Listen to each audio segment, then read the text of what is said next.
Peace, fam. This is Brother Harold from HawkTheHerald.com. Back with another reaction video. Once again, remember to please like, subscribe, and also share.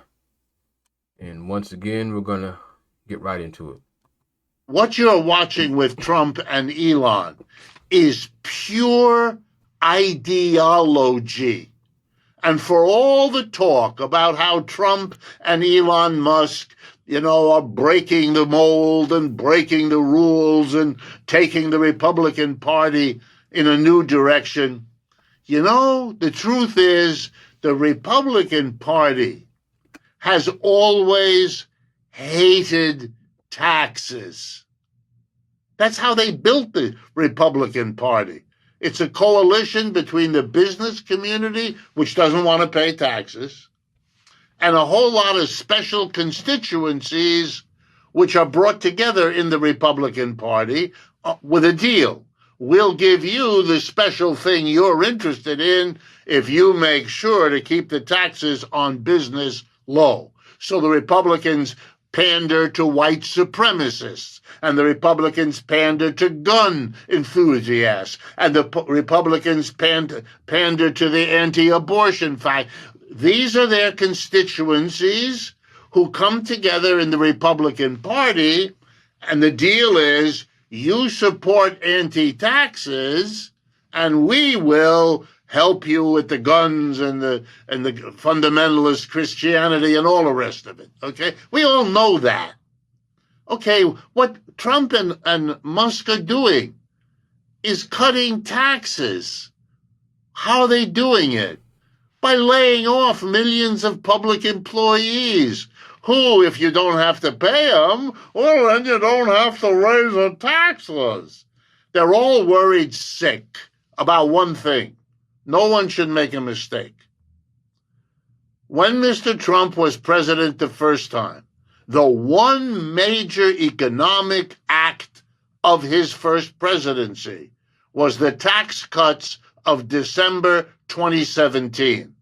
One of the greatest tax cuts in American history, focused mainly on cutting corporate taxes and taxes of the rich. That act included that all of this would come to an end. Remember, it was back in 2017, in 2025, this year. So Mr. Trump's real agenda, he hasn't discussed it much because he's got to kind of manage it. His real agenda is to extend those tax cuts, to rewrite that bill to make it last another 8, 10, 12, however many years he can get. The problem is our government is already spending way more money than it raises in taxes, partly because of that tax cut in 2017.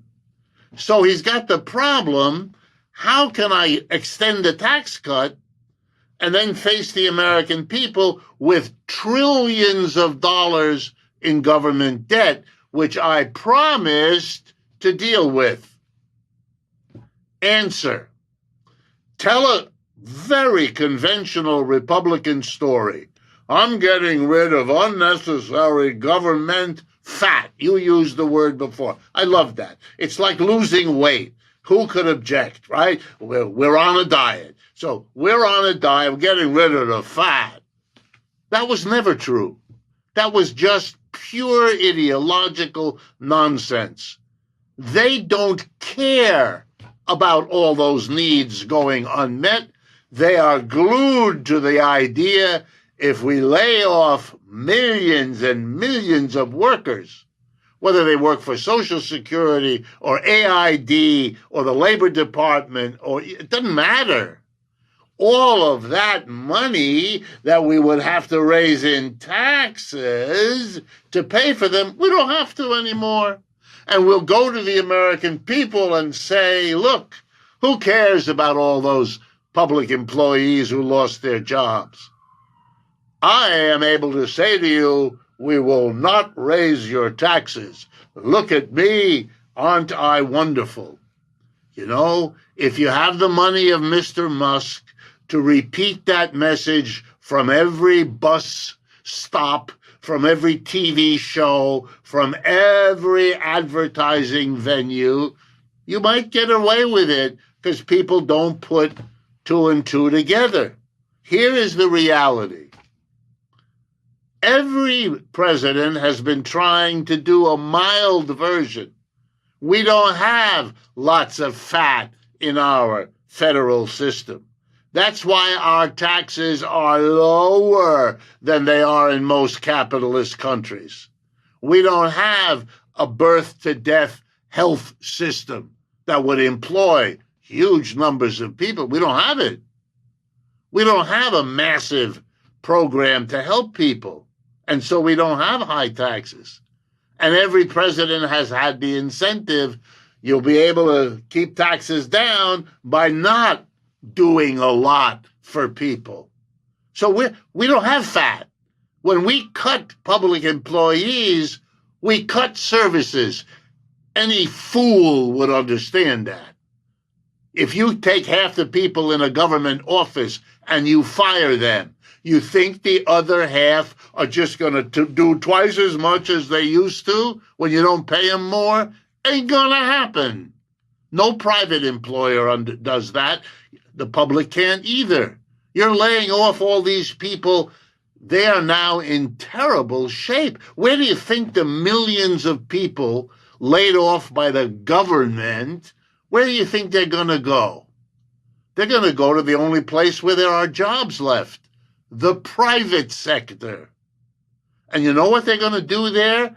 They're going to be desperate for work. So they're going to accept private sector jobs at lower pay than you, the currently privately employed person, would accept.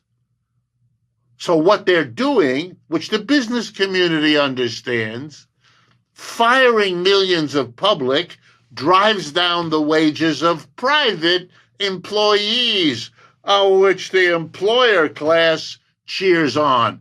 This is a twofer. You get less in your taxes because you've laid off the public workers, and you drive down the wages of private employees. For the private employer, too. That's why they voted for Mr. Trump.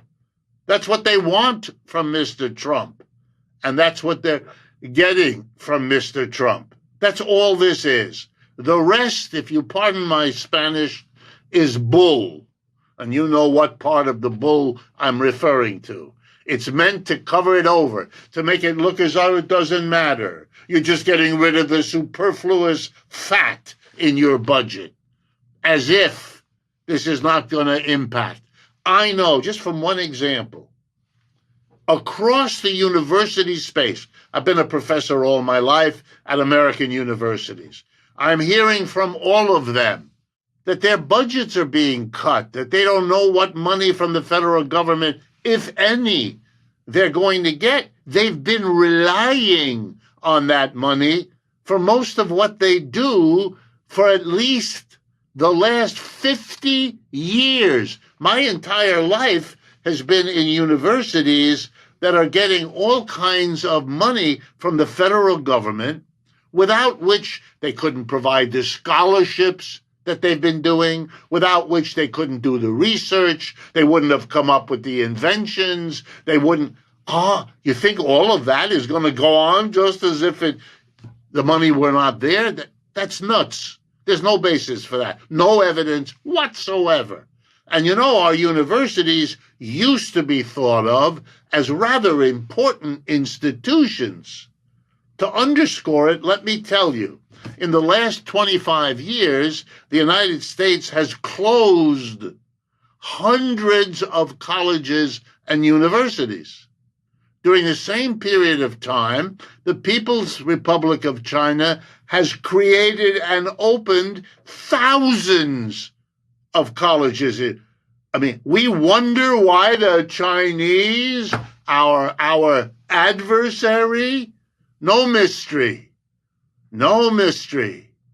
It's very obvious, unless you need not to see, because you're so excited about not paying taxes and so excited about having cheaper private employees that you choose not to understand what's going on. We are watching a billionaire government doing what's good for them, for the business class they represent, for the super wealthiest among them, and they're savaging working class families. They're starting in the public sector. But the impact will be on the private as well, because that's where the public unemployed people are going to be going, offering themselves for less work. This is not a complicated story unless you are befuddled by the ideology and can't see straight. But I would want to stress, it's not working for them. The American empire is shrinking. The American capitalist system is in ever deeper distress. What the people who run this society are doing, what's all that's left to them, is to try to hold on to the wealth and privileges they've accumulated across American history at a time when the ship is sinking. Look, you know this, but let me make it crystal clear. A country that suddenly turns on its allies and friends is a country in trouble. We don't need Canada to be the 51st state. Stop it.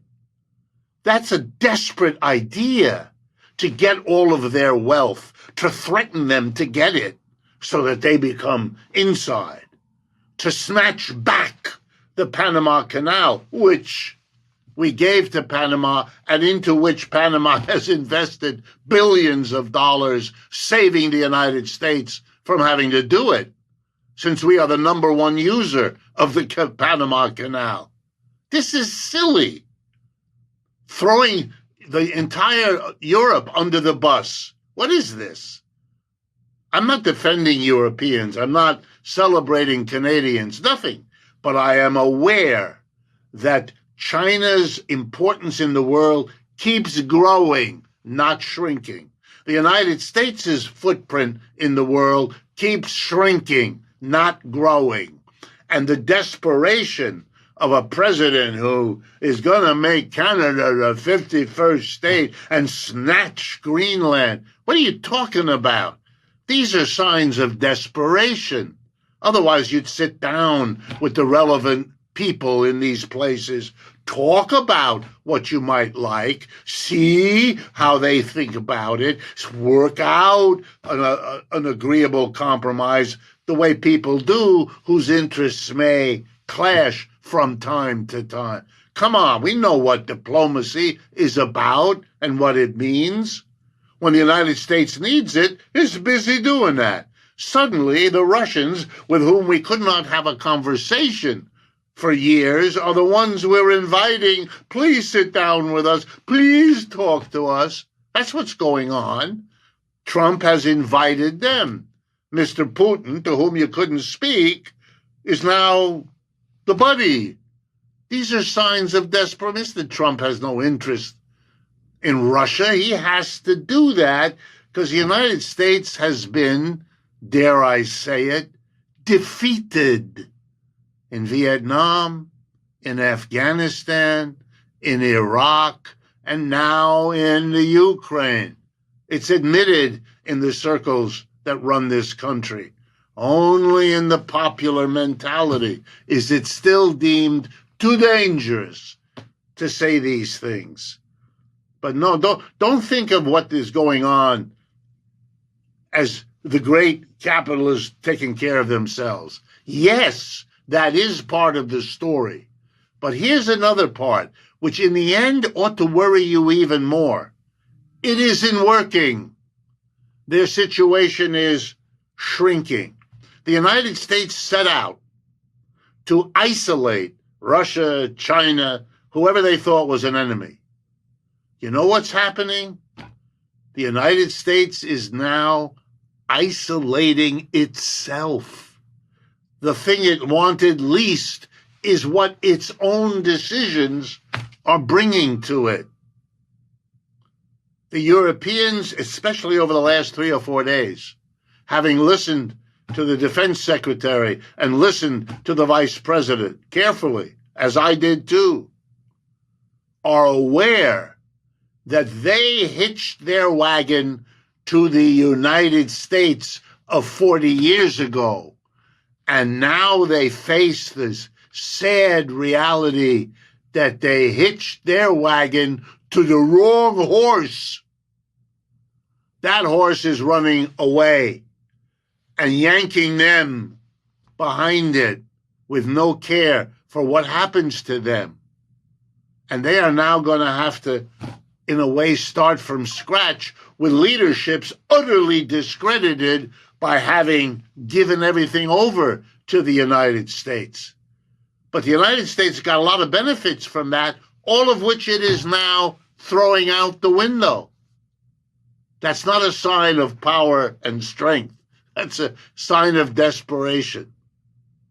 When you gleefully take the clapboards on the side of your house and throw them into the fireplace and talk about how warm that makes you feel, you better listen to Uncle Harry and Aunt Louise when they say to you, that's going to be very cold when the wind comes through the clapboards that aren't there anymore. This is an act of desperation, not a clever way to keep warm.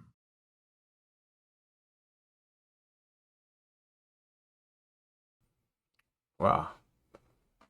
Tell me what you think. Leave your comments. Once again, please like, subscribe, and also share. Peace. On each other.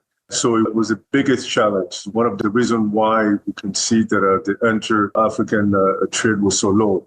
Now that African country or African businessman and woman can trade among countries without going through a third-party currency like euro and dollars, it's going to make it so much easier to increase the trade relationship between countries. The second thing is, through this platform, businessmen or businesswomen in Ghana will be able to borrow in Nigeria, will be able to borrow in Cameroon, in Cote d'Ivoire, and so forth. So this enlarges the possibility for the financial market for business person on this continent. So this is a first step towards having a single currency on this continent. What are the anticipated challenges in implementing this system? I think one of the challenges that I see in implementing this system will be the challenge of connection, the continent and electricity. But, and again, those are challenges that we can overcome. That's right. Because energy and digitalization has been a priority for countries in the continent, because they believe that this is what's going to allow Africa to make that leapfrog. So obviously, a lot of investment are being made in these two sectors, and then this will certainly reduce that challenge. But that can be one of the biggest challenges that I see in implementing this platform. Now, could this initiative accelerate the development of a unified African capital market? And what role can rating agencies like Bloomfield Investment play? What would be the best thing for Africa is to have one capital market. And that one capital market will actually create a big capital market for all companies in Africa and all countries in Africa. Imagine 54 countries, one financial market for 54 countries, which means that for each country will be a possibility of borrowing from 53 countries. And then for companies, it will be an endless market.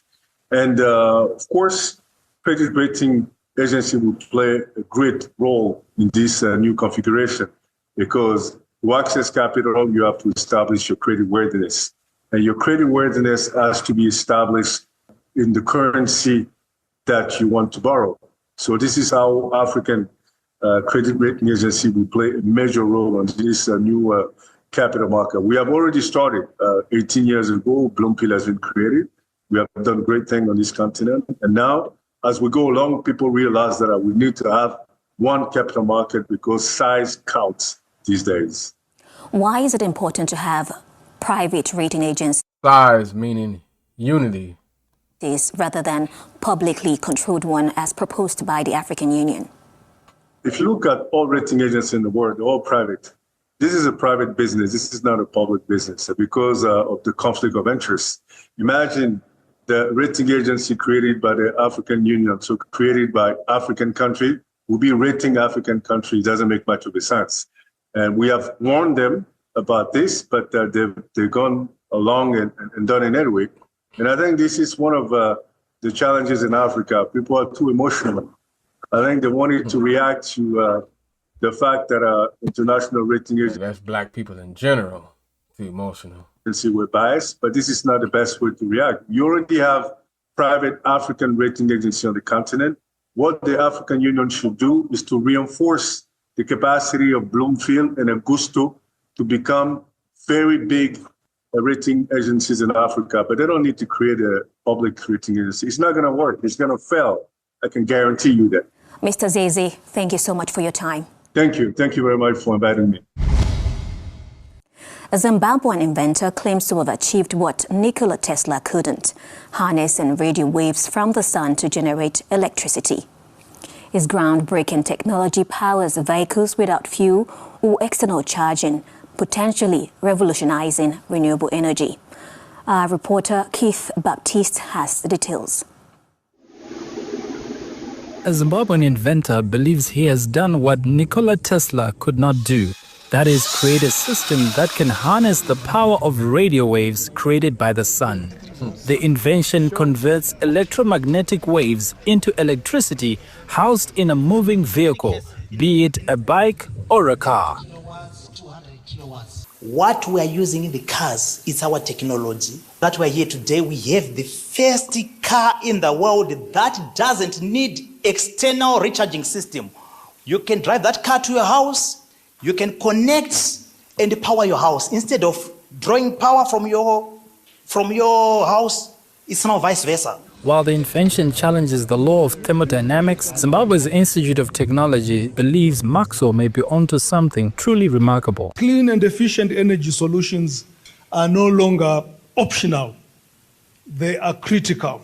As one of the universities in this country, Harare Institute of Technology is satisfied with our relationship with SAIS Technologies.